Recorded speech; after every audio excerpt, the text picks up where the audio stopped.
The theorist email trailer once said this about a person: his works can make people laugh or cry, but they always provoke thought.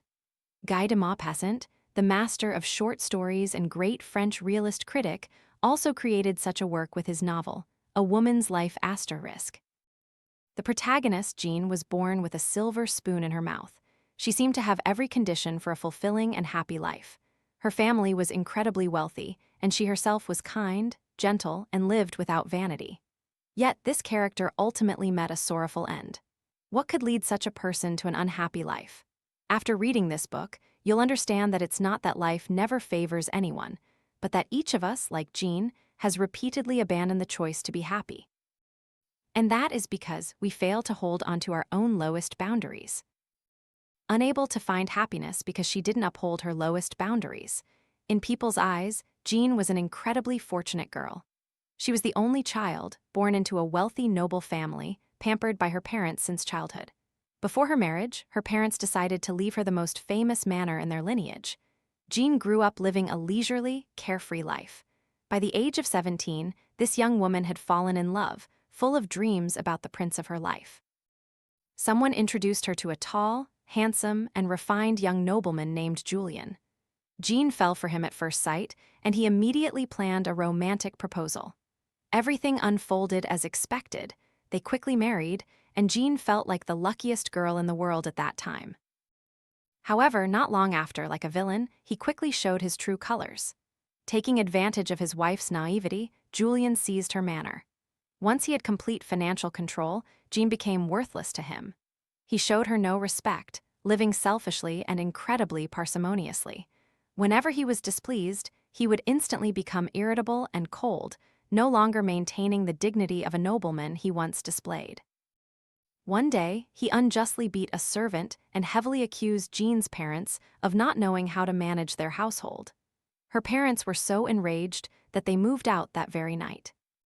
A brilliant educational philosopher once warned people that if you marry in haste, you must be prepared to risk becoming unlucky. A hasty marriage is like a house with a weak foundation. No matter how grand it looks from the outside, once you truly live in it, you realize life is constantly on the verge of collapse.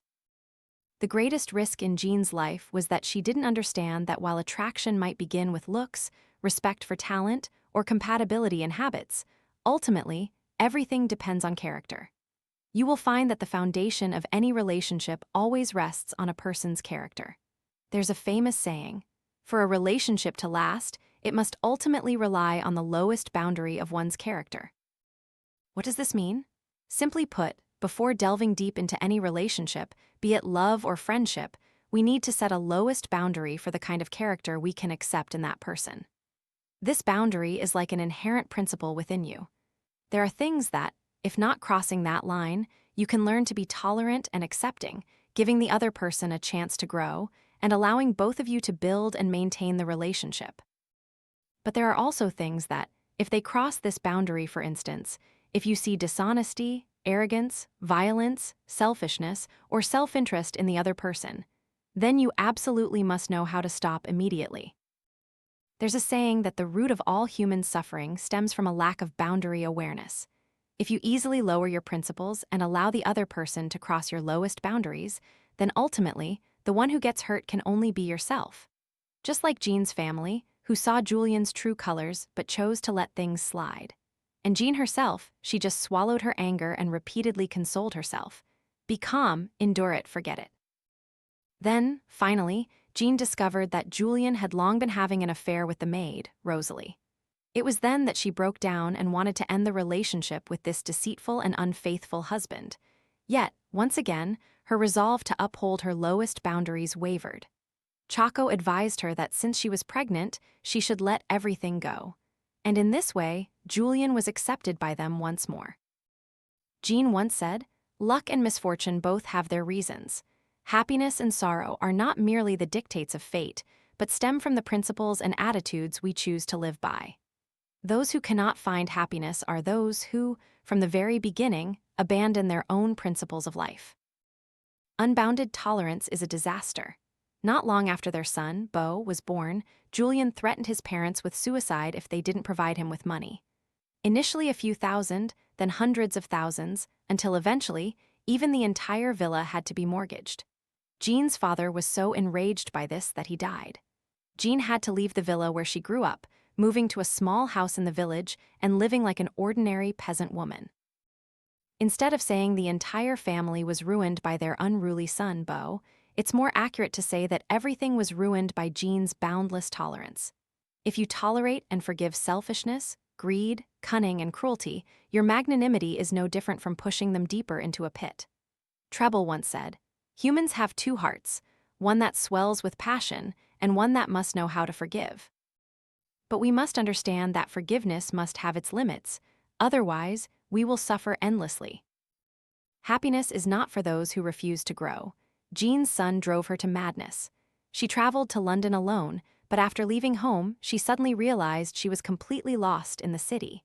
She didn't know how to book a hotel, didn't dare to ask for directions, and was confused by strangers. She couldn't find her son and ultimately returned to the village in despair.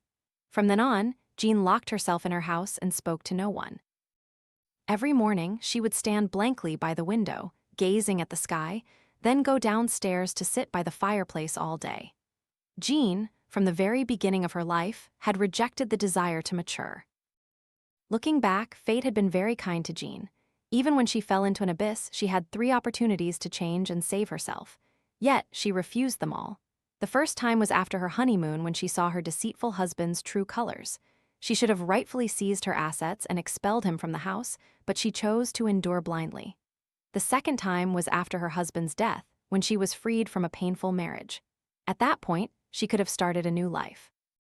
But instead of striving to improve herself and become a role model for her son, Jean once again relied entirely on her child for emotional support.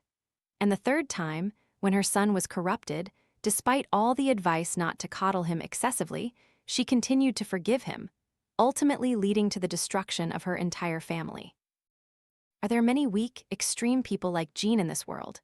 Truly, if you look closely, they are everywhere, and we ourselves often reflect Jean's shadow. Let's reflect for a moment on our own lives. How many times have we known something was wrong, but continued to make the same mistake? How many times have we ignored our own boundaries, living without principles to blindly tolerate and love someone? And how many times have we gambled our own happiness by placing too many expectations on others? How many times have we lacked the courage to let go, to stop at the right moment? And how many times have we refused to change, rejected the growth that life's lessons are constantly reminding us of and offering us time and again? Everyone has suffering they need to overcome, but the biggest opponent is not the ups and downs of fate, but ourselves. If a person doesn't want to change, no matter how much help they have, how much money they possess, or how many opportunities abound, they will only wander in circles through life's labyrinth, ending in sorrow. The psychiatrist and author of *The Road Less Traveled, Dr. M. Scott Peck, tells us that people can refuse anything, but they must never refuse to grow. Refusing to change is essentially avoiding problems and escaping pain. In life, many of us constantly try to avoid certain things, make mistakes, dare not take responsibility, and dare not directly face our own losses and problems. All these things are the root cause of our inability to find happiness. True suffering is not terrifying, but refusing to grow is. I hope both you and I have enough wisdom to hold happiness in our hands.